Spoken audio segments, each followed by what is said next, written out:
Hello. Hello. How are Hi, you? Hi. Jasmine. Yay. I'm so excited. I'm so excited. So thank y'all for tuning in to Elevate and Relate. We are going to introduce ourselves. I'm Jasmine Meadows. If you don't know me, I'm an intuitive mindset coach. So I'm all things love, light, and learning. And my soul twin friend here is My name is Nena Carr. I am a persuasion brand strategist, and I am also a transformational behavior coach. This is what's important for here, at least. And what I do is I empower transitional journeys to peak potential with the power of brain science. It's a beautiful thing. Hi, Lori. How are you, boo? hello. All right. So let's get into it. Yes. So the soft life entrepreneur, is it attainable? So today what we're going to talk about is actually it attainable to have a soft life and be an entrepreneur. So we will talk about what that life of strife looks like. What are some issues or challenges associated with that type of movement, the grind movement, how to combat that life of strife. And we'll give you some tools and techniques on what you can do to combat it and make it work for you. And then some final thoughts. So, without further ado, let's get into it. Period. One thing before we start, as we always say here on Elevate and Relate, this is a collaborative conversation, meaning that this is not us coming to you as these big prime experts and you're just supposed to sit and listen. Absolutely not. We want to hear from you because I would assume that if you are tuning in, this means that you kind of understand where we're coming from because guess what? All our subjects are based on things we are currently experiencing. So we are all going through. We are now trying to find our balance and achieve the soft life entrepreneur life. So we really want to hear from you. We want to hear how you may be doing it. Maybe you can teach us something. So let's get ready to elevate, relate, and conversate. Okay, okay. I didn't even have to flex like that, but I had to just open it. You gotta do what you gotta do, sis. I'm so proud of myself. I gotta recover. Okay, go ahead. So, what is the life of strife? So, as we mentioned before, the life of strife is usually like that grind hustle mentality, right? Like team no sleep is what we always talk about, and how it's so important. If you want more, you got to do more, which means you got to take on like 18 jobs and like all the things. And why it's not for me, it's like that's the definition, right? And it's just not working out. My body is like, girl, bye. So, those are the things. I mean, life of strife for me is that grind mentality. Mm-hmm. Yeah, same for me. I used to let's be clear. I used to 110% subscribe to that life. I'm not gonna hold you. I'm not gonna lie. For those that know me, you know that I used to be big on that. Like team no sleep. I've been up for 18 hours. Thought it was such a flex that I wasn't getting sleep. I thought it was like so admirable that I had 16 jobs, chasing the bag, get up, early bird gets the worm, blah blah blah. Not gonna lie, I subscribed to that for a long time. But guess what happened? It broke me down to the point of almost hospitalization because I was not sleeping and I was not resting. And I was just basically literally chasing the dollar. And yes, I caught it sometimes, but at what cost, right? So now I am in the spirit of the soft life entrepreneur life. I'm still trying to figure out that balance completely for myself, but I am proud to say that I have made a lot of strides in figuring it out through my research. And yeah. Hey, Kaylee. Kaylee said burnout central, period. I burned out for like a cool year. I had to rest for a year just to catch up. Man, listen, it's insane. And the thing about it is it's so normalized. People normalize it. Like, and if you're not working yourself tired and burnt out, then they look at you like you're lazy or you're not, you're an underachiever. And it's like, that's just not the way to do it all the time. What point is it to work so hard if you can't enjoy the labors of what you work for? You can't even enjoy that fruit. Like, so it's just not it. And then you have a ton of mental and like disturbed peace because you always are constantly on the go, so you can't even just take a minute to breathe and take it all in. So And one thing I want to add too, as a mother, right? Because we're both mompreneurs. One thing that was the biggest, because basically what happens is you get so caught up in the hustle, and you're just basically like, oh, okay, well, I need to get this, I need to get this. You constantly get it, and it's a source of it is survival mode, right? So for me, it was survival mode. I gotta survive. I gotta make it. I was in complete, trying to hustle. It's like I kind of transitioned into complete fight or flight for a long time. Yeah. And then like years passed, like actual years, like I want to say like 3 years passed. And I looked up and I was looking through my phone. All I saw was work pictures. I was looking at, all the stuff. I'm like, 3 years has passed. What have I really done? And then it wasn't until I slowed down when I realized, like, oh my God, I haven't been involved in my child's life. Like, this is what I missed. I missed so much of her life going after money. And at that point, I had to make a decision. And I said, this can't be it. There is no amount of money that is ever that serious that I miss the most important part of my daughter's life. Yeah, I know that feeling. And I remember I used to joke all the time, like I was working so much in so many hours trying to provide this great life that I was like, oh, I just hope my son invite me to graduation.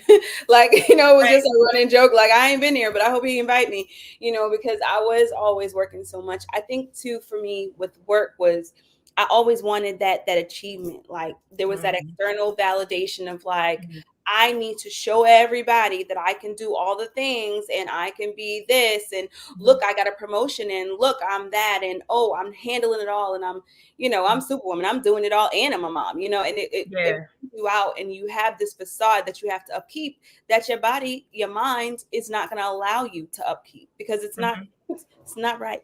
It's just not right.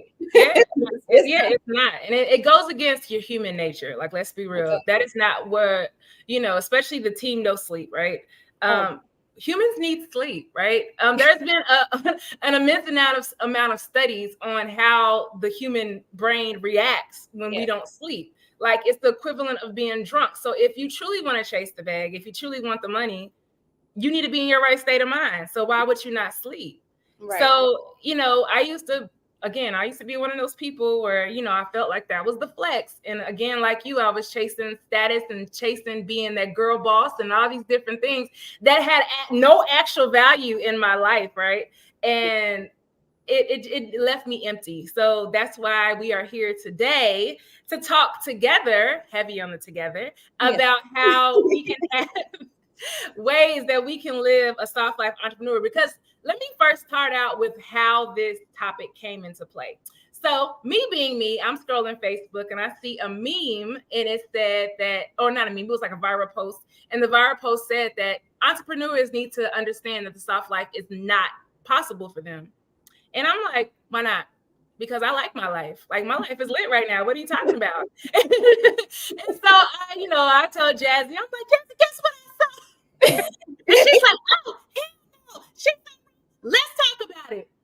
Here we are. So here we are. Because this is where it came from, because there is a viral post with a lot of people going around agreeing that the soft life is absolutely impossible for the entrepreneur.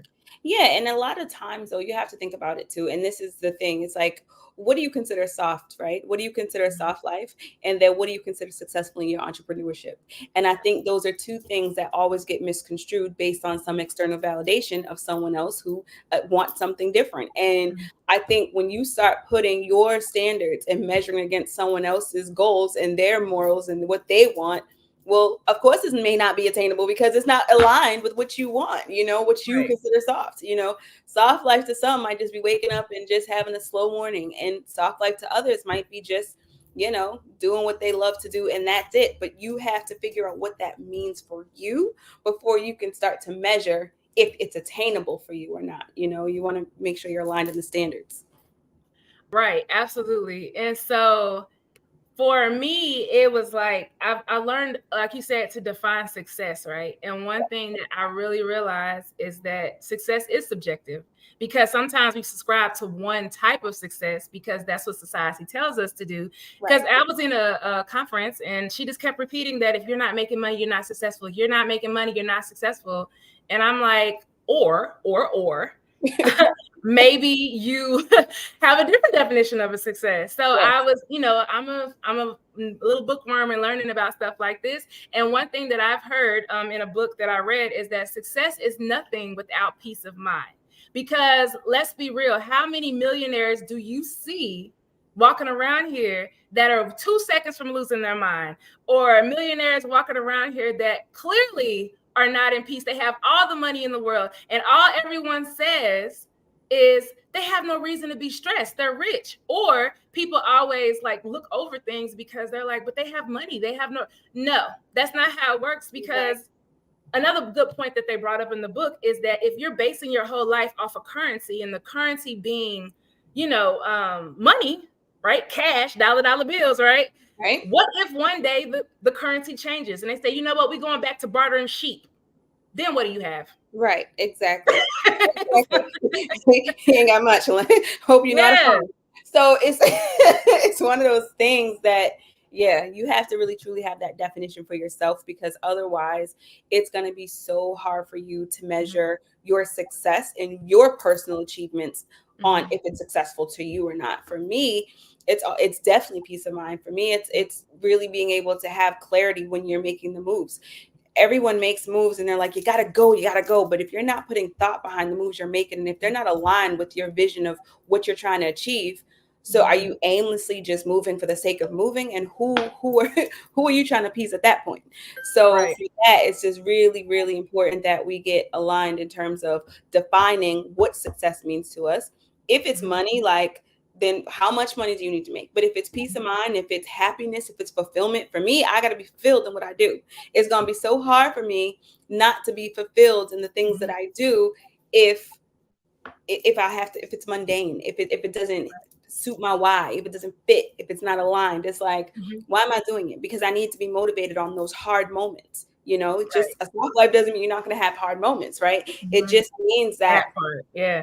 you want to be able to get yourself in such a way where you're aligned, where you're doing what you love to do and you feel fulfilled in doing it despite those challenges, Yep. despite the issues or challenges that come up.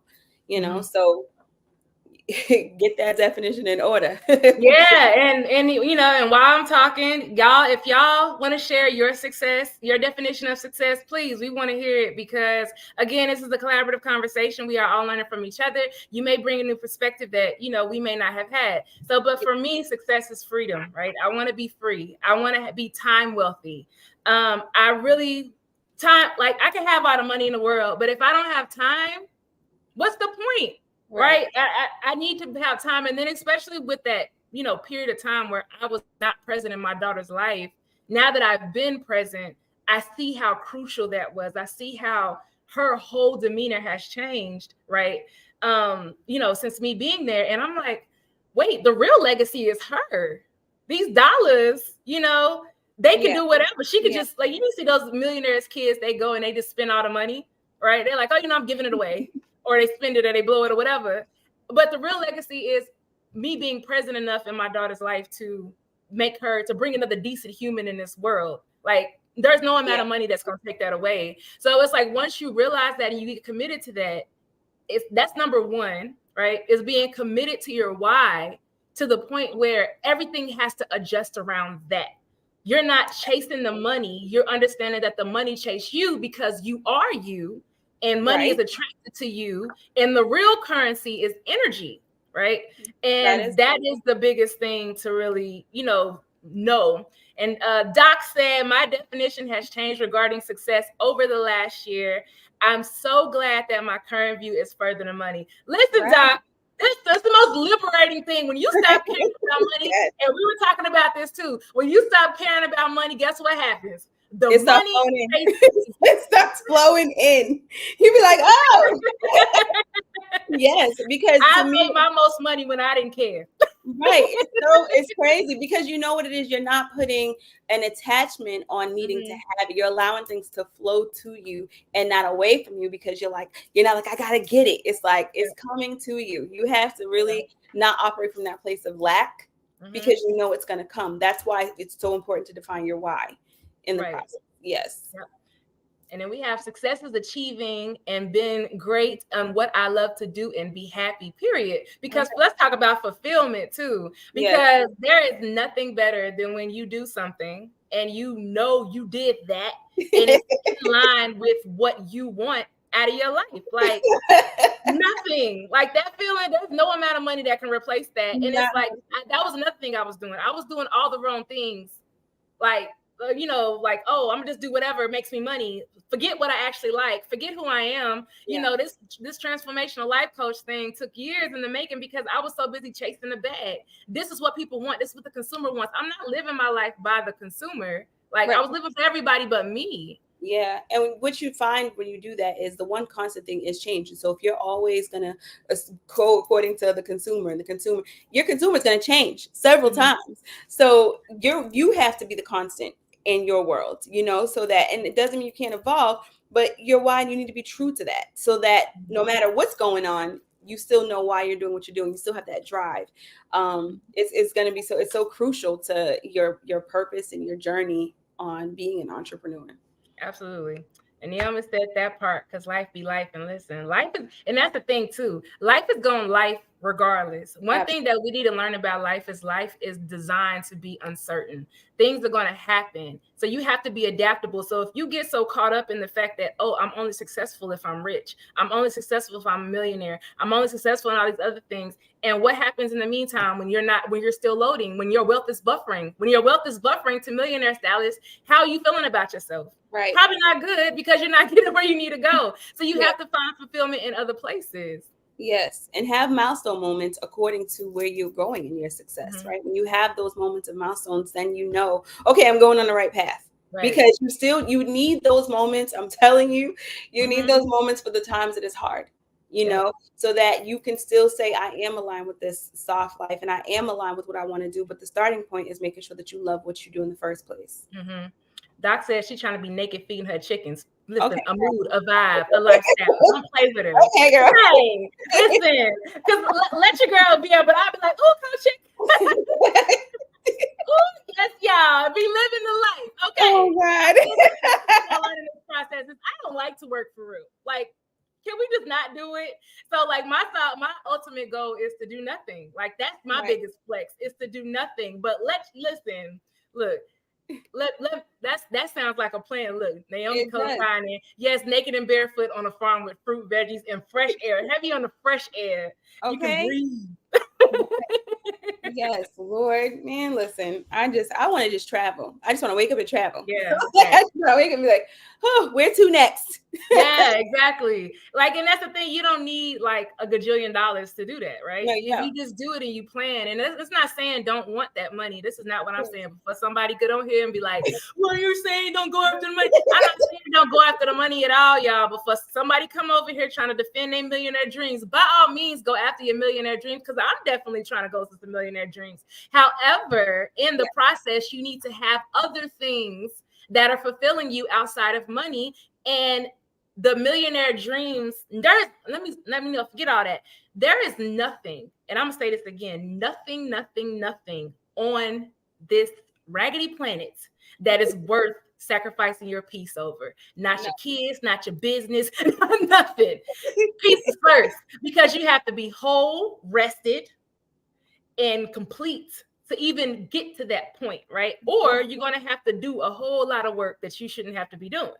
Right. And then it's going to be hard to be doing both while you're trying to achieve great things. You can't achieve great things when you're in your way.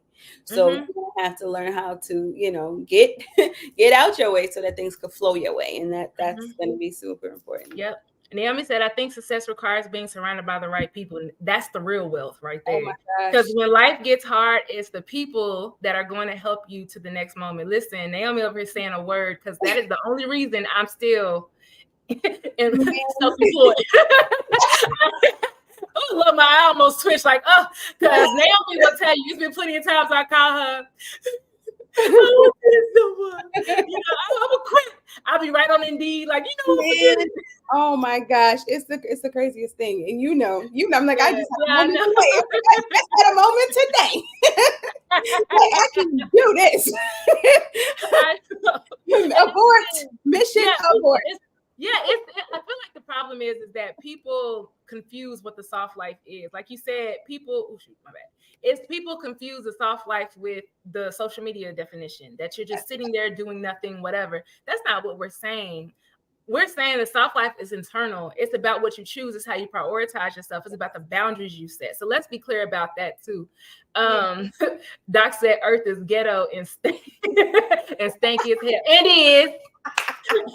It is. Okay. You got to have a solid tribe, even if it's just a circle of one for a while. That part, that circle of one is real. It is, and it doesn't matter your quantity, like the quality of the people, like the quantity. It doesn't the amount of people you have. It's not a big deal. It's not like, oh, I gotta have this group. You just gotta have a solid, like quality group of people that are like-minded enough that is gonna help you and carry you through those moments when you feel like, okay, you know, I don't know if I can do this.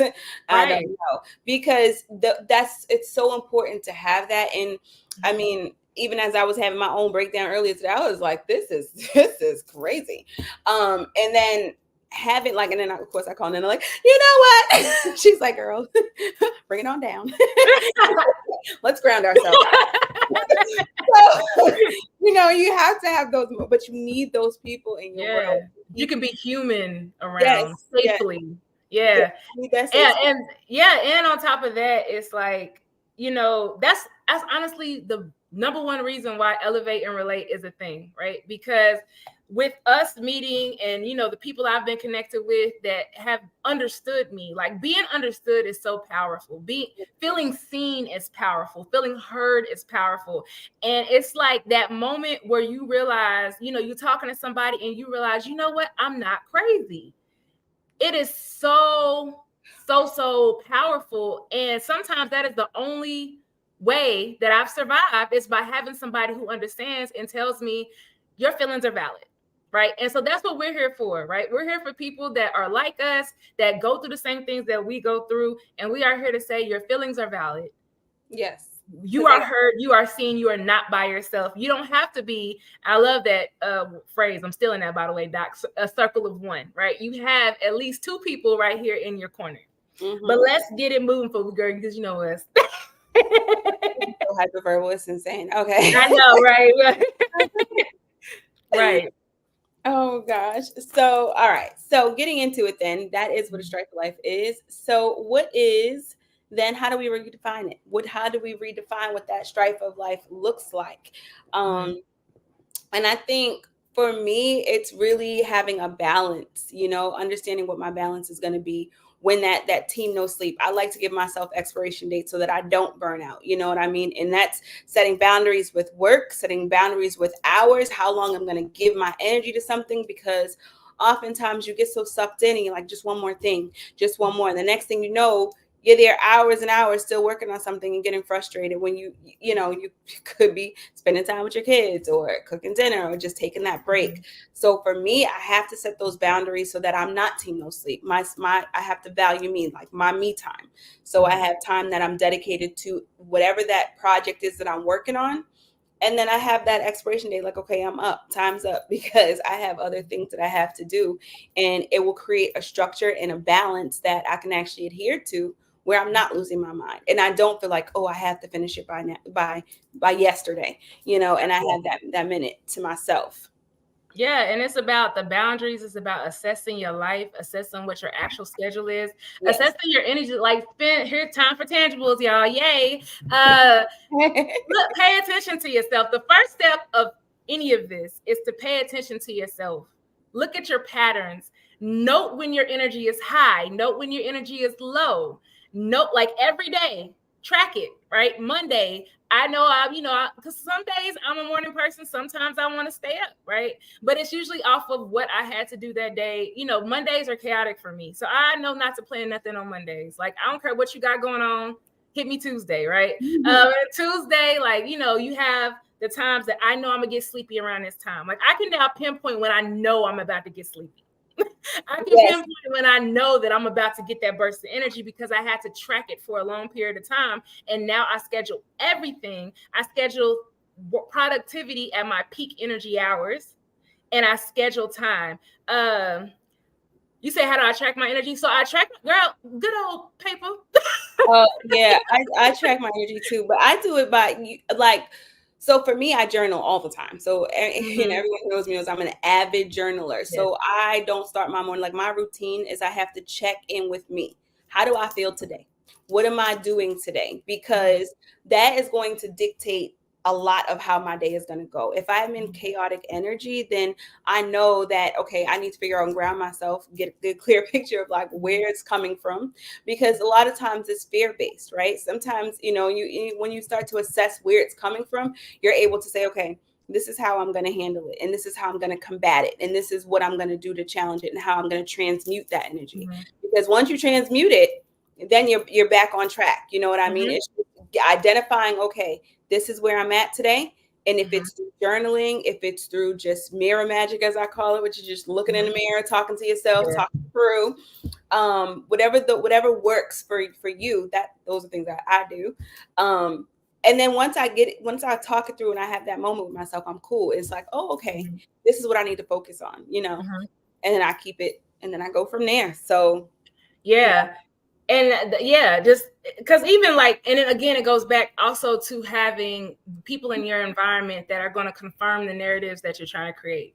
So Yes. for example, I think it was yesterday I was talking to her and I was like, look, I'm gonna get my life because I have these spurts where I'm like, I'm gonna get my life together, Jazzy. She's like, okay, what are you gonna do?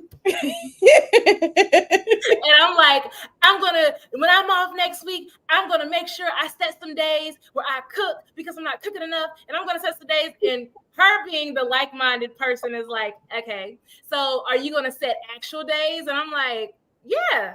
And she's like, no, don't do that. She's like, I know you, and you're gonna 110% say, oh, I'm gonna cook on Tuesday. She was like, Taco Tuesday could be Tide Tuesday. And I'm like, dang, you right. And she's like, your schedule's too unpredictable. And I'm like, dang, you're right. Because if I would have stuck to the typical no team, no sleep, I would have been like, man, nah, I'm gonna do it. And then what would I have done? Set an unrealistic expectation, not met that expectation, been upset with myself, rotate, wash, rinse, repeat until I'm burned out. Yep. But I had somebody to say, you know what? No, ma'am. Not saying you can't do it. I'm just saying find another way that's better suited for you. And I was able to actually do that. But I love what Doc said. She basically said that before she does a task, she scans her body for Yes. confirmation or my favorite no. Because she said boundaries Uh, and her go together real hard in that period. The same. right. Yeah. And that's what I try to do too. Like if somebody asks me to do something now, I scan my body and I'm like, do you want to do this, girl? Because if not, I'm like, I'm quick to say no.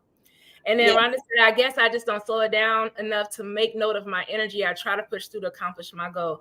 Well, okay. So about that portion of it, that takes time, right? Because you have to kind of, like we were talking about before in other episodes, that you sometimes have to silence the world to hear yourself. And that takes Yes. time. It Take, takes practice. You can't yes. just wake up and say, shut up, world, I'm listening to me. That's not how it works. No, because you have to find your voice. You have to Mm-hmm. find what your voice sounds like, what it says. Your body is going to clue you into so many different ways of how it's communicating with you that's how you'll know. I know when I wake up frantic, like, okay, I know I can tell when it's fear based. I can tell when I'm overwhelmed. I Mm-hmm. can tell those things, but it took a lot of time for me to sit with myself to kind of Mm-hmm. get it. And I think that's kind of where you have to be in order to have a true scan of how do I feel? Like, and it sounds dumb, but like so small, like, oh, how do I feel? But Yeah. ask yourself, how do I feel? And like try to answer it and talk it through. And you will start to understand and feel like, dang, I'm chaotic, or oh, everything's smooth, or Mm-hmm. oh, I can take on, because from that answer, you'll know, okay, I can take on more. Yeah. Or you know what? Today, listen, this is all I can handle. I got two Mm-hmm. big things I got to do on this priority list today, and that's all I can handle. Yeah, and start small, right? So the biggest thing is chunking, building habits, right? So you have to start small. So if you know you can't do it throughout the day, start off with just doing it in the morning. Wake up and ask yourself, you put a note by your mirror and say, self, how do I feel? Right? Mm-hmm. And all you're doing is training your mind to answer. And you say, self, hey, self. Like, I talk to myself like it's another person. Like, I'd be like, hey, self, how you feeling today? What we doing? And self, and over time, self answered, right? So the biggest thing is just build the habit. And by building the habit, do it at a time where you know you can do it. Like I said, have a note and say, hey, how am I feeling today? And then if you start to feel something, because the more you do it, the more your body's going to get more in tune with your mind and your subconscious mind, because your subconscious mind is going to want to crave it.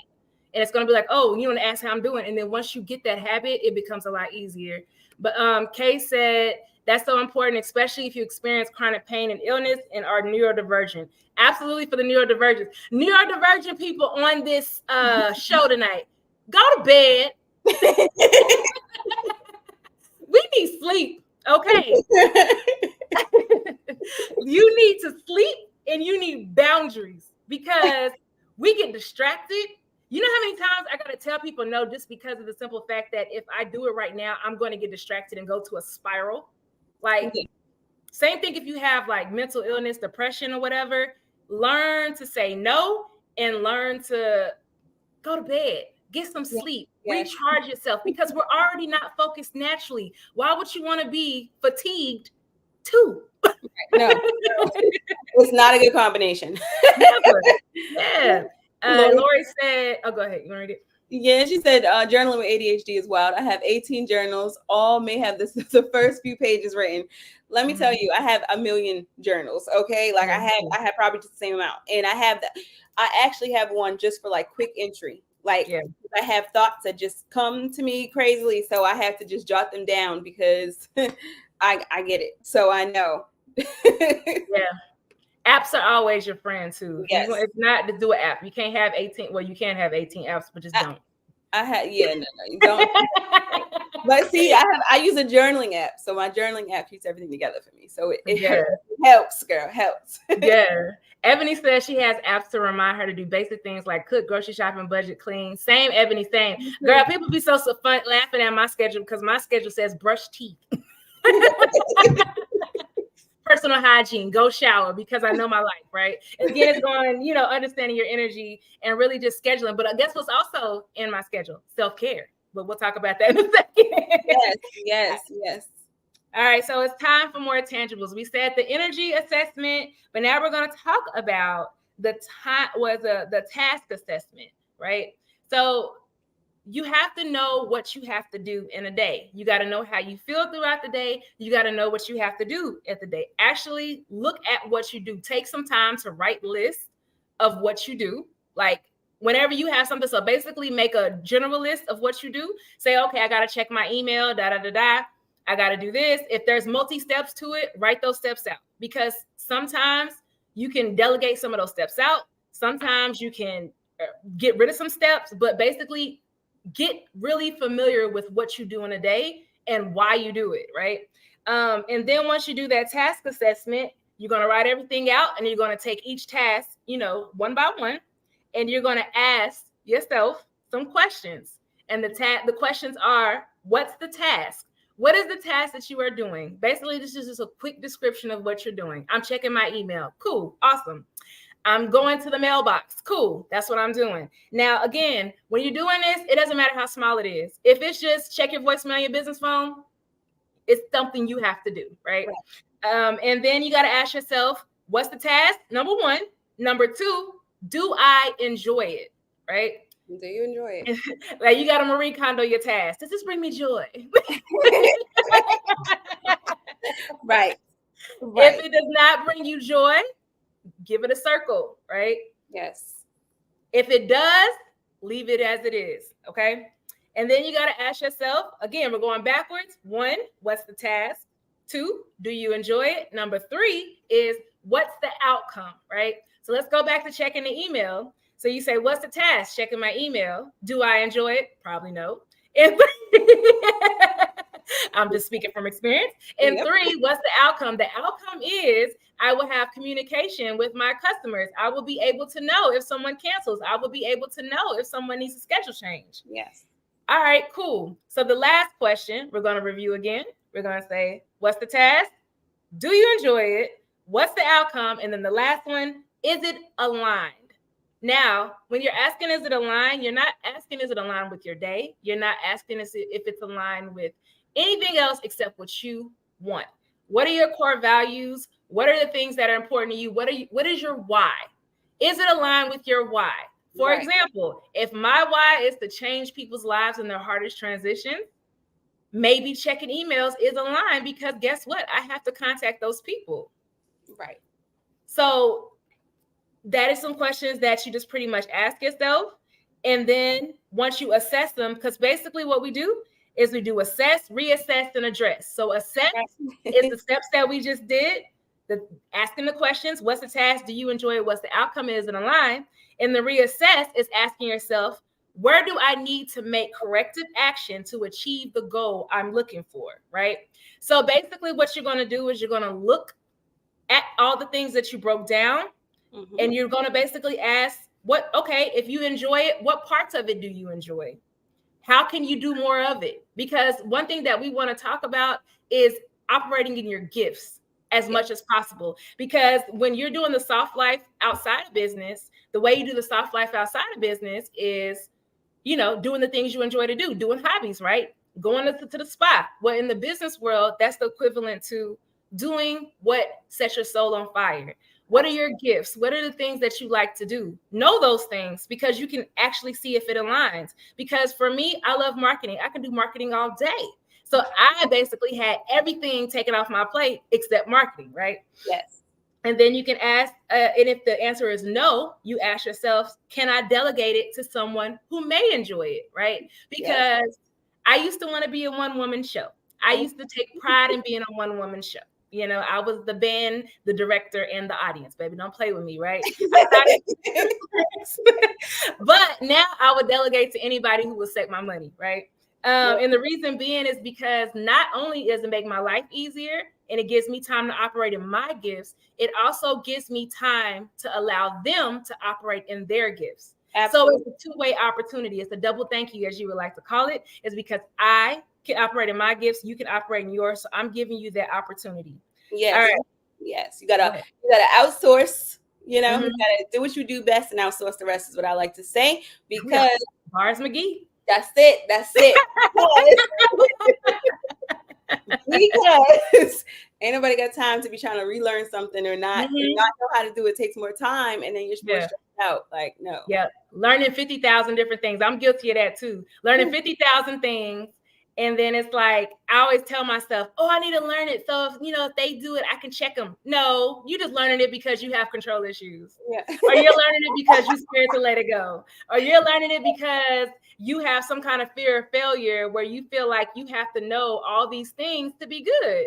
No, and it's like, no, you don't have to do that.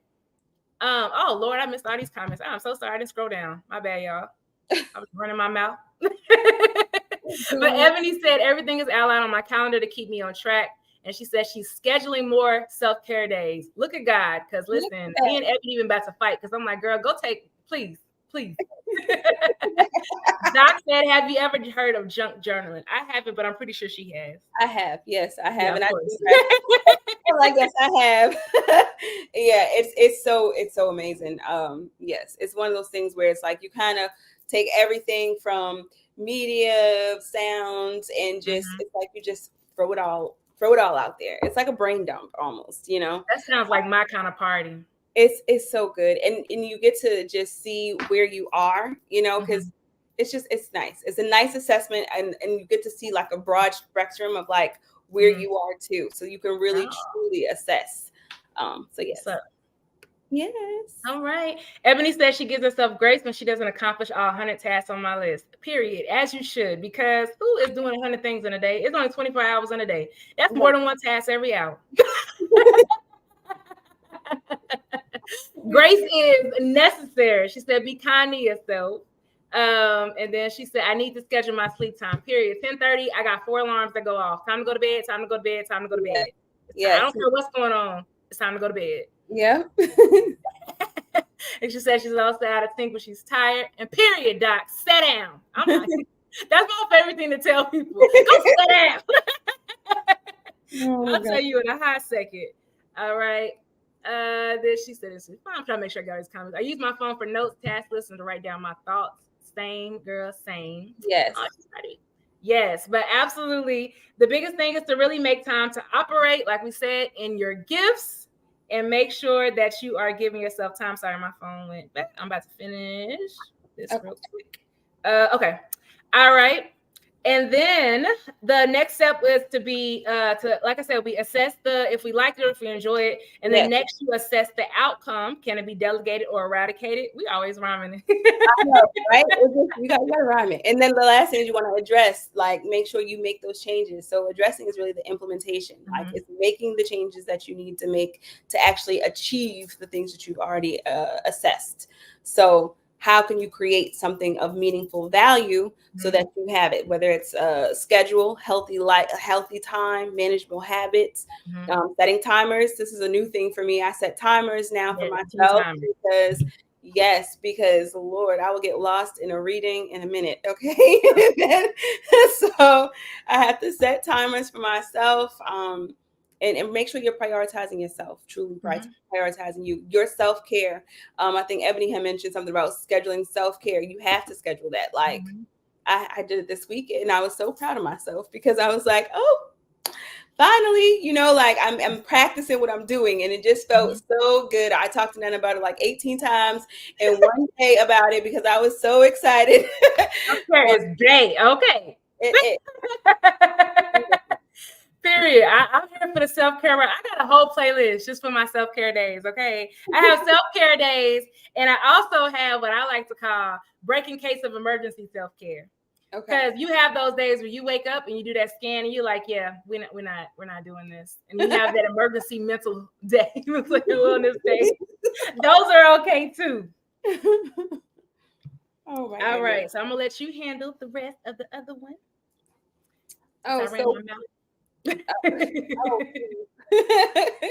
No, so essentially that's what it is. You want to just do that. And the solution is you want to make sure that you're focusing on not working smarter, not harder per se, but you really want to work with what aligned with you and what's aligned and true to what you're doing and how you feel about it. You want to make sure that you are working in a way that it is aligned with you and that you feel good about it, and then you want to practice it. You don't want to just set it up. Listen, you can set all these things in motion, and then if we don't practice it, then it's not necessarily going to actually come to fruition. So you want to practice what you now implement. And now you're saying, okay, I can't do this. I don't, this is not how it's supposed to be. This is not aligned with me. So now I have to actually start implementing that thing. So when that alarm goes off and says, okay, we got to schedule our nail appointment. Yes, we was working on something, but it set that expiration date so we can do what we got to do. Because that's also the part of following through to make sure that you're actually achieving those tangible things that you want to get where you're trying to go. Absolutely. Yeah, and that's how you assess your time. So again, review time. You start off with your energy. Review time. So we are tracking the energy, assessing the task. Track the energy, assess the task, right? So you're going to track your energy over a span. I would say about 2 weeks is good. It's because I like specifics, right? A good 2 weeks is a good start. But honestly, do it as long as you can. But don't ever stop tracking your energy because your energy is going to shift. It's going to change. It's going to evolve right along with you. And so don't ever stop doing that. And really try to tap into your nervous system too, because your nervous system tells you everything you need to know about your body and everything that's supposed to come. But like we said, we assess we assess your task, do a task assessment. And like we said, that's assess, reassess, and address. Assess is basically asking yourself, what's the task? Do you enjoy it? What's the outcome? Is it aligned? And then the reassess is asking what you need for the corrective action to achieve the goal that you were looking for. That is with you breaking down the goals and really asking questions about each part. And like she said, the last part is address, implement, and execute those changes. You create a realistic plan based on that energy you just tracked, based on those tasks you decide you liked and the tasks that you don't like. You're going to find someone who loves them and they're going to do them for you. And if you don't have the money, that's cool. Figure out something else. Use apps. Automation is your friend. Yes, it is your friend. Lord, man, listen. And look, if you can't pay for a $400 a month assistant, get a $60 a month HoneyBook subscription. There you go. Or like Hopper for your content posts or anything like Mhm. that. You could do it all at one time, have it all synced out, and then guess what? It goes through it consistently while you sleeping, or while you working on something else, or while you doing self care. So there are ways. Yeah, and Naomi said she had struggled with the execution part because I be wanting to finish whatever I was already doing. I had to do that too, but that's why I got on the timers. Yeah, I Because got the timers, I'm like, what I do is I do 1 hour of productivity and then I do breaks. So either depending on my energy that day, I'm doing either 10-minute breaks. Like if I'm zoned in, I cut my breaks down to 10 minutes. Yep. If I'm kind of just all over the place, I do 30. And so I kind of assign myself something to do in those breaks so I can, reboot to go Mm, for the next hour of work. But by all means, also go by your energy. But if you do happen to stop, if you just have to stop, just make sure you just figure out where you left off. And because you have to get in that habit of figuring out where you left off and starting again, because that's the biggest way to manage your energy, by being okay with letting something wait. It's right. like something to practice. Yeah, and that's just it is hard because when you're in Mhm. the flow, yeah, she said especially if I'm in the flow of that task, yes, and that Yeah. was me this week heavy. I was in a flow and I was trying to find the flow. By the time I found the flow, it was time to get the kids from There school. we It go. was like, you know what, the flow is going, okay? It's Mhm. not even flowing at this point, but I but I had to go with it, and I think that's the key is just kind of just being able to have that balance and say, okay, I can always come back to it, and I can always come back refreshed. Yep. So yes. Now, when we get into that whole thought process of like, what is that? That work smarter, not harder Mhm. thing. You know, I feel like I've always gotten caught up in that. You know, so you had this whole team of no sleep issue that we're trying to, debunk and get rid of. But then you also have this idea of like, if you're not working, working smarter, not working harder, and then what that means for you. For me, it's always it's always like a counterproductive statement because Mhm. I end up focusing so hard on if I'm actually doing the things. Like, am I actually Mhm. working smarter, not harder? Yep. Am I not doing this? Am I not doing that? And so I end up focusing on the wrong things, which makes Mhm. me less productive because I'm not Yeah. getting now. And now my focus is all over the place and all of my ADHD glory. So I'm like, oh Lord, like, and am I doing the thing? So Yeah. I think one of the things with that, and that kind of goes into something that like it's so thrown around so often, is just being focused on what your skill level is, or what your, and as Nana said, we're operating in your gifts, because those things are going to come naturally to you, and it's not going to feel like, oh, I got to learn this, or I got to study this. It's going to come natural to you. So when you are operating in your gift as an entrepreneur, Mhm. and even in your processes of how you're doing the things that you're doing, that whole mindset of working smarter, not harder, it kind of goes out the window. It goes out of the wayside. It's not necessarily focusing on that, but more so focusing on, do you love what you're doing? What comes Mhm. easy to you as you're doing it? Yep. What if it's forced? Listen, if it's forced, it's not going to fit. So don't force what doesn't fit, because ultimately you're putting more stress on yourself trying to Yep. achieve something that you stressed out about now. So now you don't want to do it.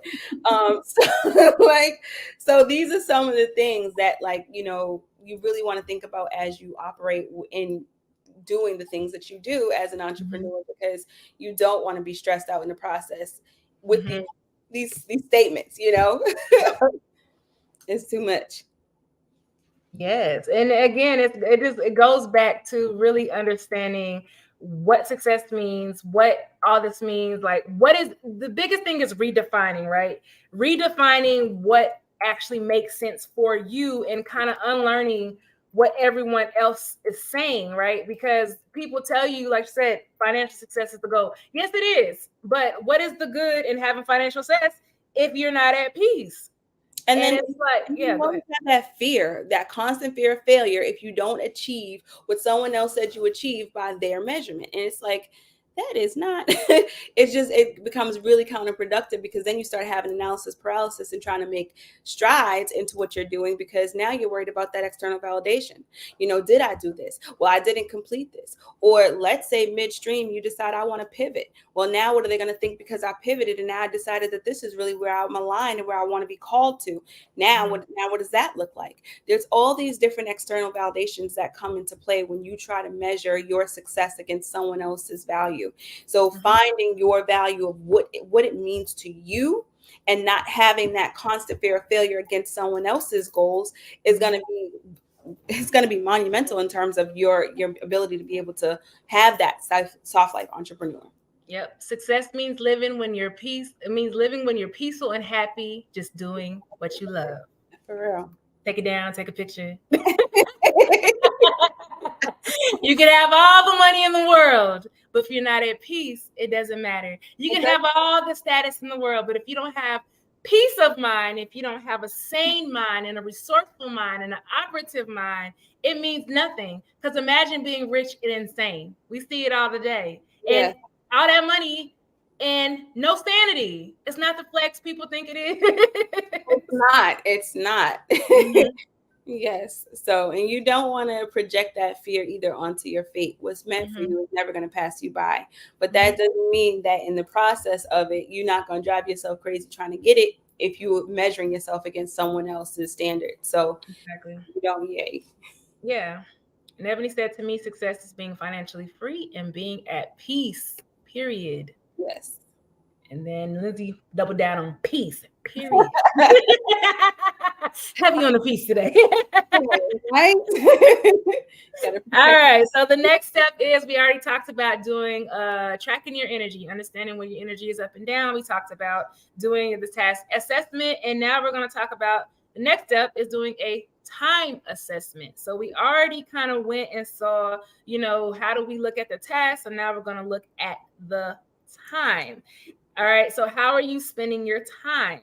Right? Because time is so important when you're doing this, potential soft life. How are you spending your time? Okay. So we are going to go to the same thing again. Yeah. Assess, reassess, and address. Okay. So assess, I'll do assess. You can do readdress. And you then we do address. I don't run my mouth again. So assess, review your current schedule to determine what you're doing and how often, right? So at this point, you're looking at your schedule. You're looking at all the things that you do in your day at a general level, right? So we're not breaking down tasks, but it's looking at what you have to do in a day, right? What needs to be done every day, okay? So then you ask yourself the question, how does your current schedule make you feel? Are you overwhelmed? Are you exhausted? Are you tired? Are you sleep deprived? Are you frustrated? Do you have anxiety? What is the outcome of everything that you do every day? Because if you have anxiety at the end of every day, then guess what? Your schedule ain't scheduled.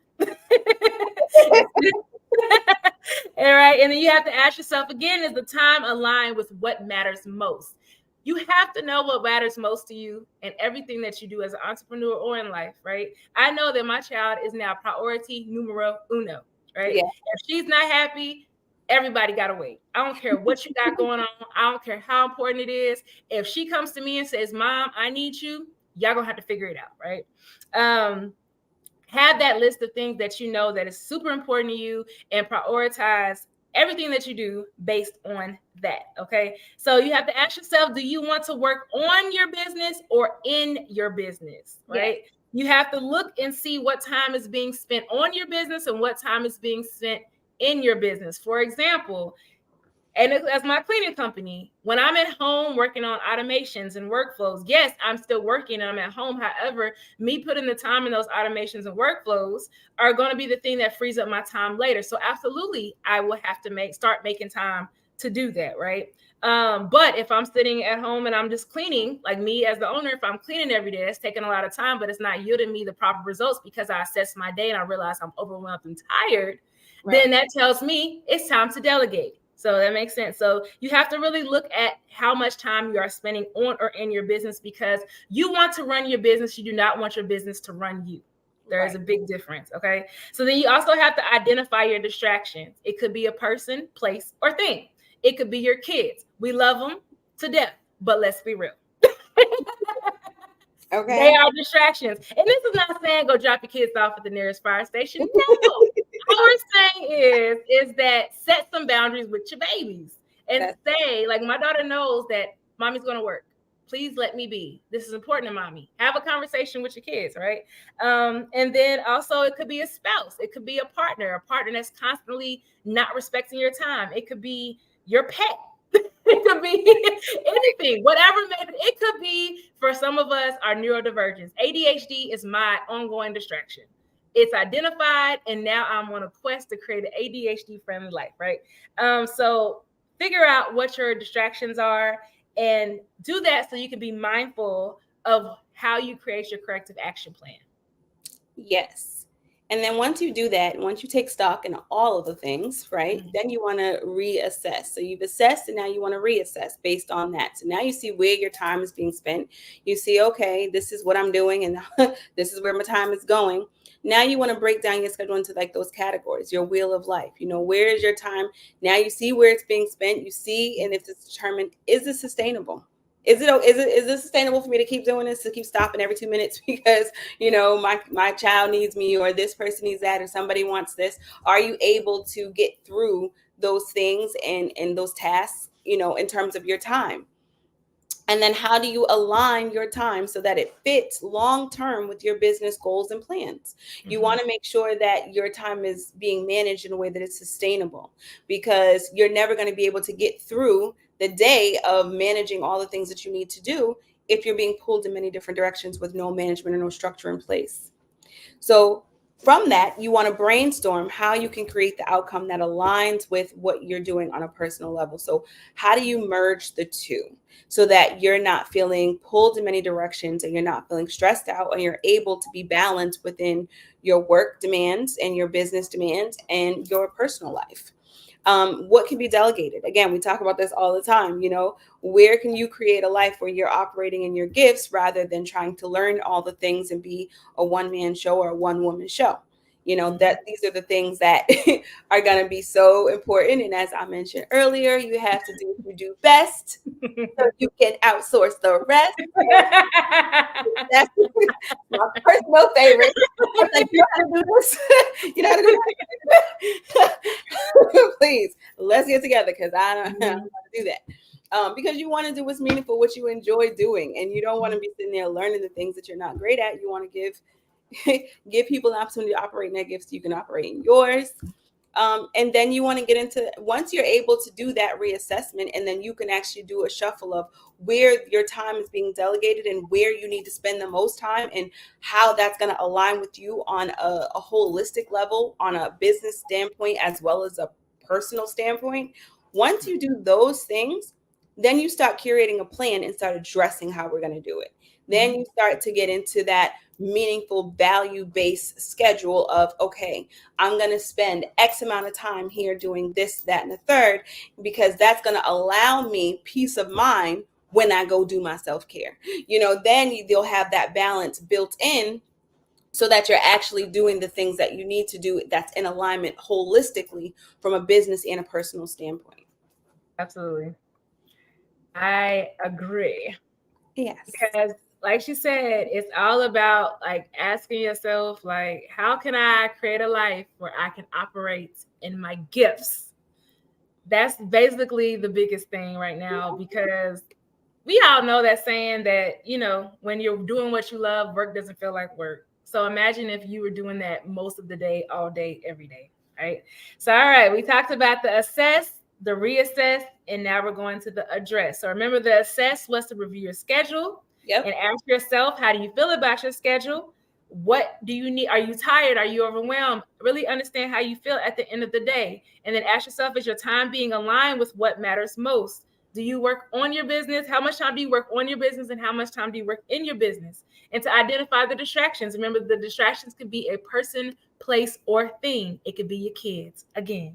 And then reassess. So break down your schedule into the categories. All right. And then see where your time is being spent and then align your time so it fits. She asked, is it sustainable?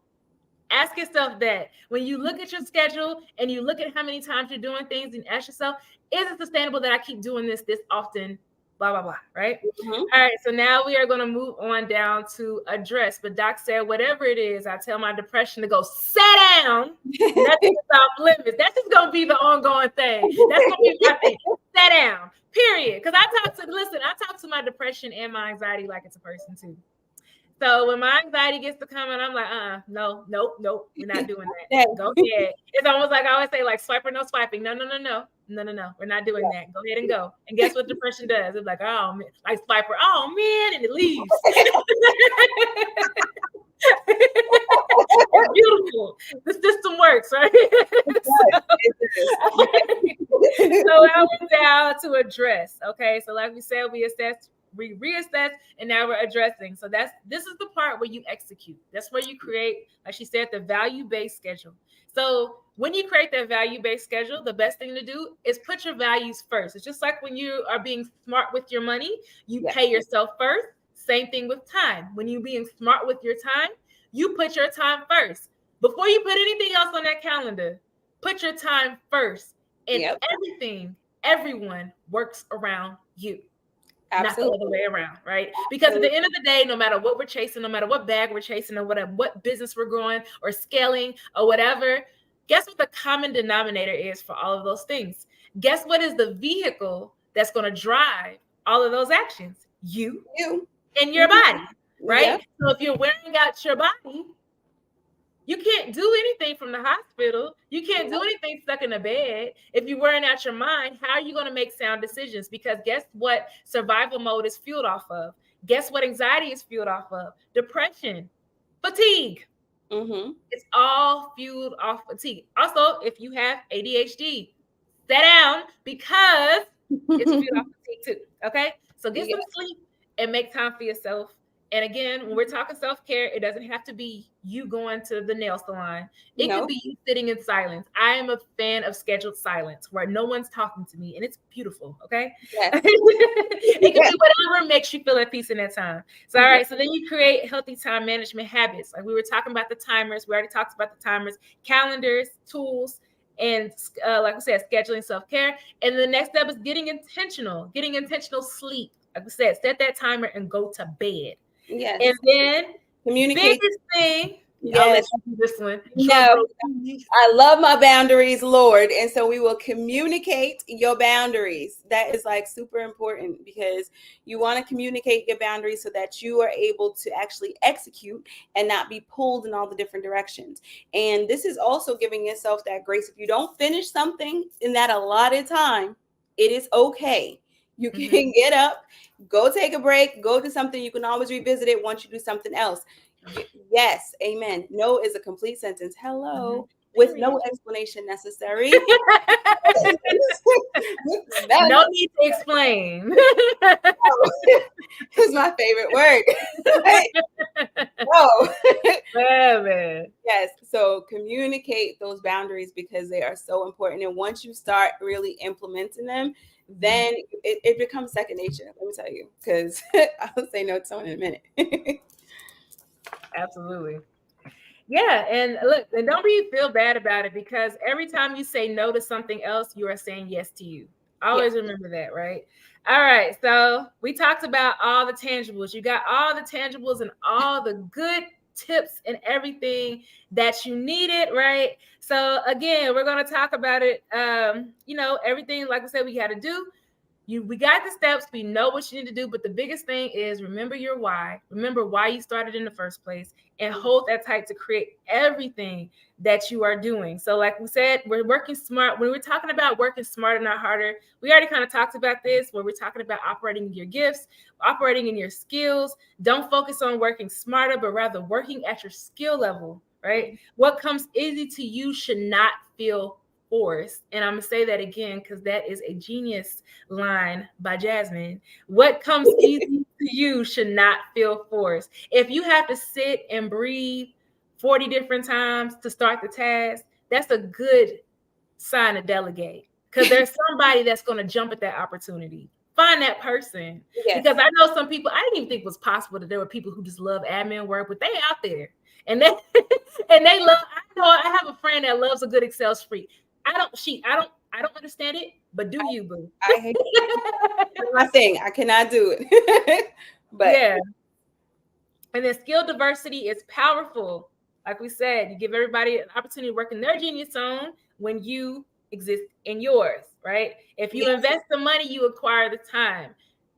Money is everywhere. And let's talk about for a second with understanding that money is in abundance and that energy is a real currency. Like, because it becomes easier to not chase the bag when you are fully aware and really embrace that the bag chases you.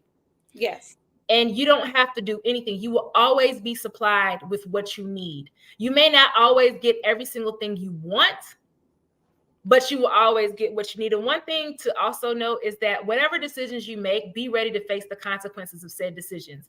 Because reality check, yes, we can do all of these things. However, we live in a society that is designed to reward toxic behavior because we're living in a system that wasn't designed for our individual well-being. So understand that if you prioritize your time and you're not, and you don't subscribe to Team No Sleep, and you actually go to bed at 10:30 and you do all these different things, you're probably going to lose some money at first, right? Because realistically speaking, they want you to be putting out all this stuff, and you have to be okay with the consequences of choosing yourself. And that just goes back to prioritizing who you are and understand that you are the main driver of your life and of your business, and to put that first. Everything is going to have an opportunity cost. Everything. Mm-hmm. Mm-hmm. So if you want to grow and scale, it may require you to do more vetting in how you're going to do it. Mm-hmm. So you may lose sleep, you may lose hours, you may lose certain things that you have, but is that vision aligned with what you're trying to do? And that's ultimately what it is. There's opportunity costs in every single facet of what we're doing and how we're going to get there. So you have to determine what's most important for you in that moment and for your business and for your goals in order to actually start achieving those plans. So definitely take stock in that. And then also remember that when you do feel that constant fear of failure, because it happens in entrepreneurship, and you have those moments, remember that failure is an opportunity for the growth and development that's going to come. You have to be okay with feeling forward and feeling forward publicly, because as a business, and as an entrepreneur, you're doing so much and you're learning so much in the process, and you're growing, and you have to allow yourself that to grow, and you have to allow yourself that space so that you can actually combat these different challenges when you're doing those assessments, when you're taking stock of what fits and what doesn't fit. Be okay with having the people talk about what's not working or what isn't working, or if you failed at something. Those are opportunities for your growth. Absolutely. Like, you really have to rethink fear as a whole, in my opinion. Like, really get redefine fear, right? Because we feel like fear is this big debilitating thing, right? And that we all are supposed to have this whole big laundry list of fears, and we just overanalyze and we overthink. And guess what we do? We just create more and more fears. Fun fact, right? Because y'all know I'm a brain nerd. We are only born with two fears. Two. There are only two fears we are born with. Y'all know that? The fear of falling and the fear of noise. Those are the only two fears we are born with. Now think for a second all the fears that you may have, because you have normal fears. The only normal fears that we have are the fears that we are born with, and that is the fear of falling and the fear of noise. So if you hear a loud noise, you're going to get scared. If you fall, of course, you're going to get scared, because science, right? But everything else is an abnormal fear. When you really let that soak in, you kind of realize how we kind of self-sabotage ourselves, right? Yep.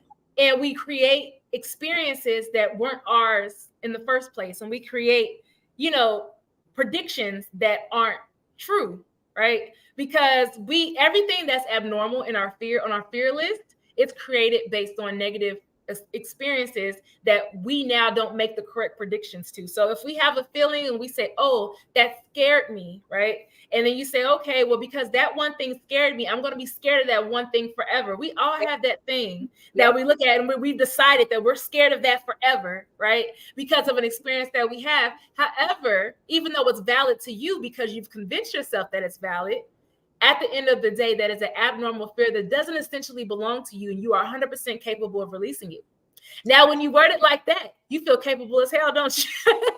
Because how you defined it in your life, because anything in the past that you pull out, like your inactive memory, and you put it in your present, you are doing that. Yes. It's a natural occurrence, but it's more so a habit of choice. So choose what you're afraid of and be afraid of the right things, right? Which is the two things you were born with, and everything else, unpack, reassess, and redefine. Absolutely. And then if you need to, pivot and don't be worried about nobody else and what they have to say, That because part. sometimes that happens. And as you grow and evolve in your business, especially when you're reassessing, right? It's during those Mhm. assess and reassess moments where you start discovering, actually this is what I love, and actually this Mhm. is what I need, and actually this is, and it's those actual moments that actually where you really need to assess and be like, okay, this is how I'm going to move. And Mhm. it's not failing when you're choosing yourself. You're Right. choosing you. So you didn't fail. Yep. Yeah, you can never ever go wrong by choosing yourself. And sometimes you have to really embrace that too. That even if I don't make the right, like, don't get so focused on making the right decisions, right? Just focus on progressing. And Yes. and understanding that everything is going to flow for you. Because I feel like this is a big part of it too. Like, we can tell you all these tangible things, but if you don't believe that everything is going to flow for your good, if you don't believe that abundance is your birthright, if you don't believe that you are capable of all the things, that you're limitless, that you're amazing, none of it's going to work, right? So it all starts with you, because again, like we said, you are that driving vehicle for everything. You're the common denominator of everything. Even if you delegate, you are still somehow involved in the process. So why not pour into your most valuable resource, which is you, right? And your mind is literally your most valuable resource, because it's going to be the driver that drives literally everything. So nurture your mind and tell yourself the right things, because abnormal fears, and I feel like everyone needs to learn, because that's something that's helped me, is really naming things what they are. So I know that if it's not a fear of falling, and if it's not a fear of noise, then it's an abnormal fear, right? And Right. I cannot fail as long as I am moving forward and I'm progressing. And so I always tell myself, all you got to do is keep going. Why? Because everything is meant for my good. I also am a firm believer in divine timing, and we have to get out of this microwave society of feeling like everything has to happen right now. It doesn't have to happen right now. It's going to happen in its own time. Yes, absolutely. And you want to also make sure that you are really paying attention to your definition of success as you go through this, because a lot of times we base our success off of other people's external validations and other people's values. And if your success is not aligned and you're basing it off of someone else's, you want to really make sure that you're setting yourself up. You're not setting yourself up for success when you do that, number one. And then you have this whole idea that something is wrong and I failed, and then you have this whole you spiral. So to decrease the spiral and to get ahead of it, what you want to do is you want to understand and define what success means and looks like for you. And once you know that, then stick to that and you stay by that, and you measure your holistic view on the things that you're doing in your entrepreneurship world by those standards, because otherwise you really will drive yourself crazy trying to meet everybody else's demands and you over here losing your mind. So we don't Listen, we don't need that. because So that's what usually happens, is everybody's happy but you, right? And it's like, why is that okay? You no, got your investors happy, your stakeholders happy, your employees happy, everybody's happy but you. But aren't you supposed to be the main benefactor of your business? Like, I listen, understand solving a problem and all that other stuff, but aren't you supposed to get something too? Like, is this all for them or what? yes, ma'am. Like, Yeah. yeah, Yeah, and you have to do that. You have to you have to define it and make sure it's yeah. authentic to you. If and the thing is, if it's not authentic to you, then it's an aesthetic.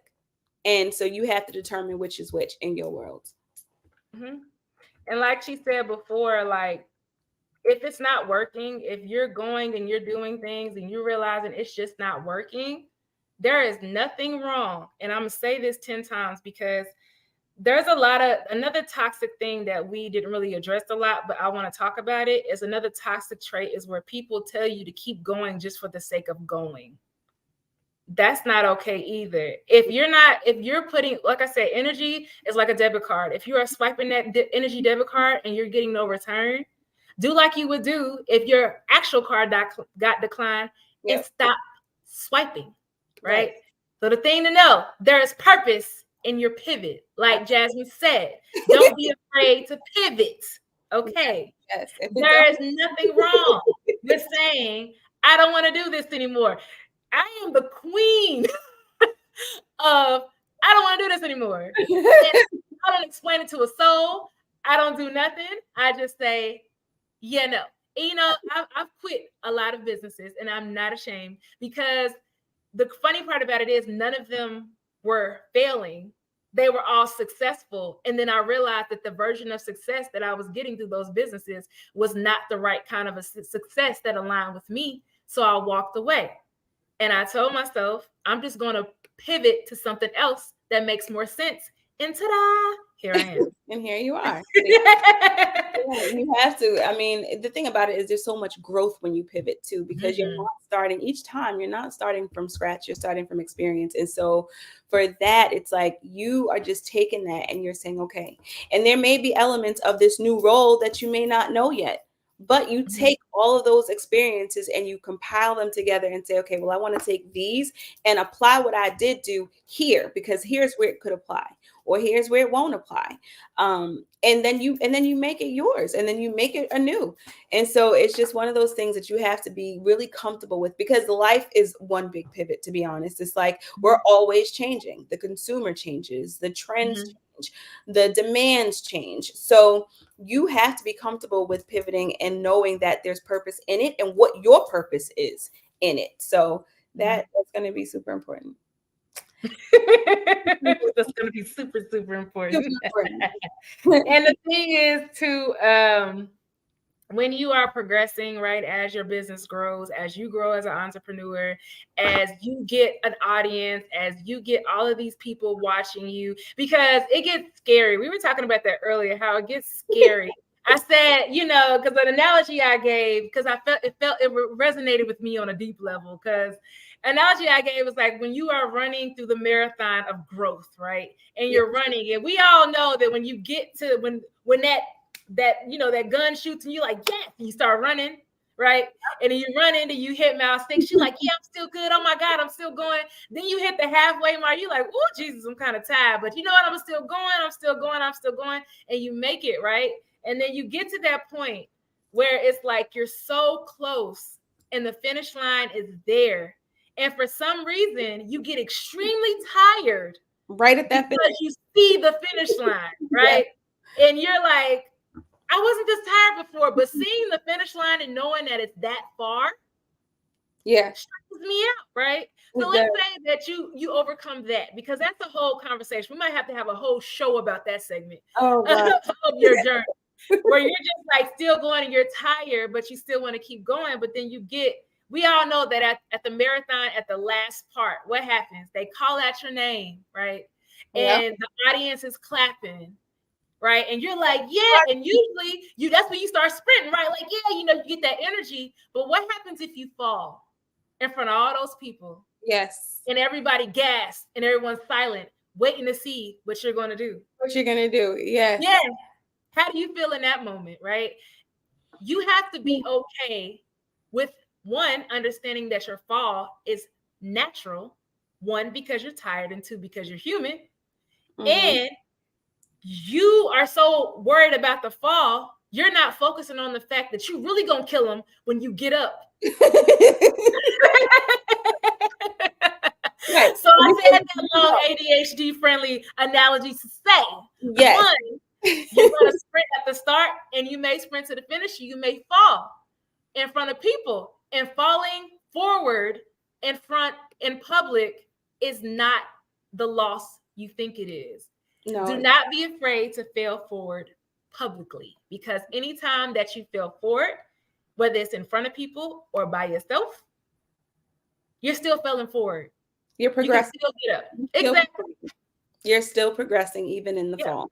And so, and even if somebody laughs for you in the audience, they're in the audience. There's a reason why you're there.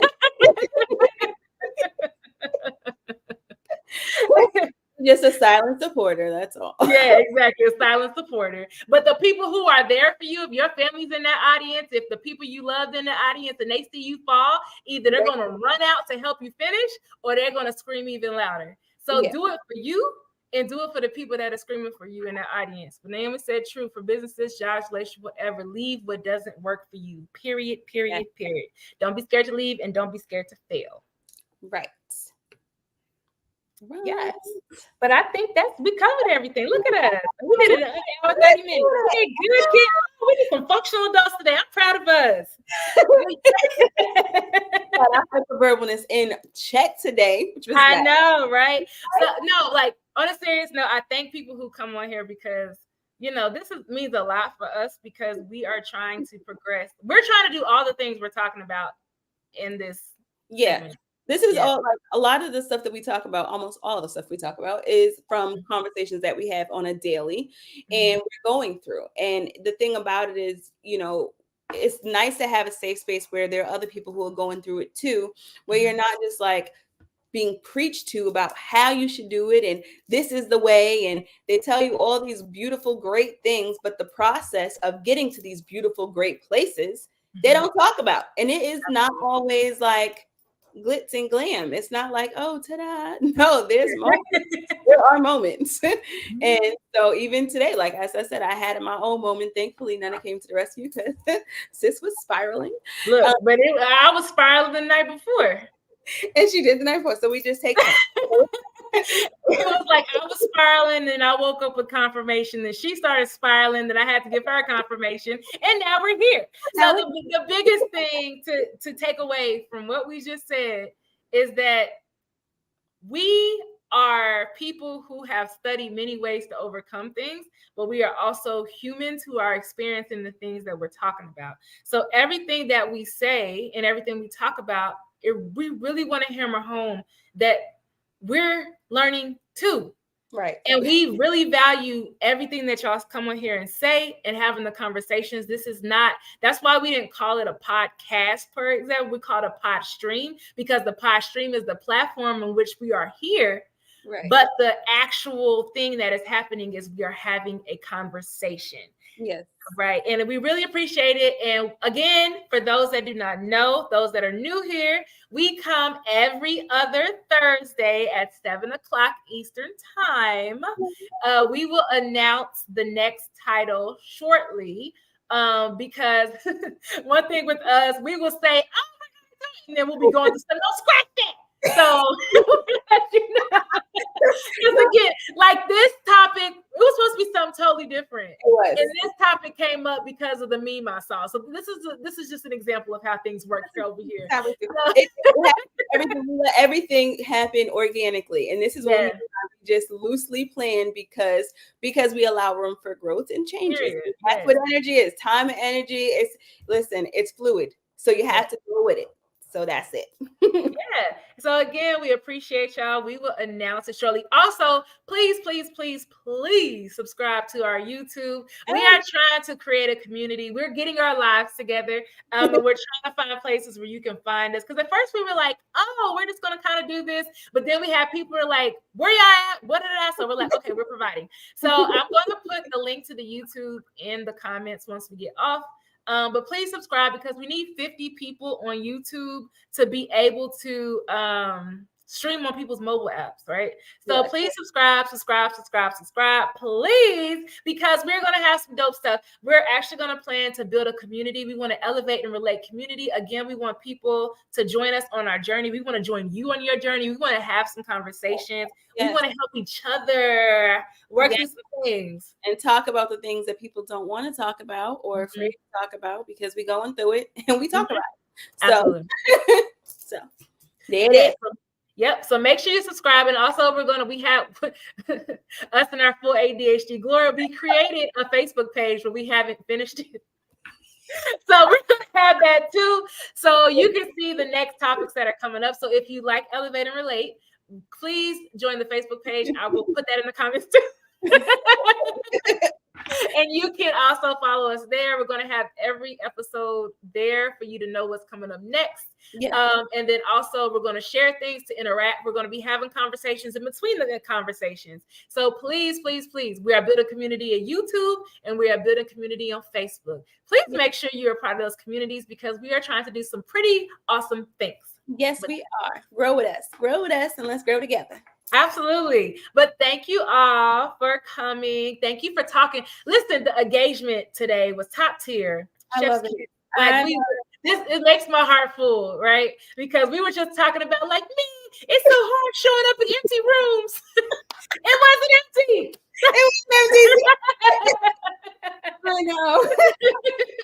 So we really appreciate every last one of you. Like you said, subscribe to the YouTube link will be in the comments. Subscribe to we'll follow our Facebook page that once we finish it, we're going to put in the comments, and then you can see what's coming up, and you can actually join our conversations on both. So Awesome. Thank you guys for tuning in. See y'all on whatever day that's going to be. What is that? February 22nd is when we will be back. Okay. February 22nd at 7 p.m. But thank you guys. Have a fantastic night, and we'll see you next time. We need to have an outro sometime. Elevate, play, and conversate.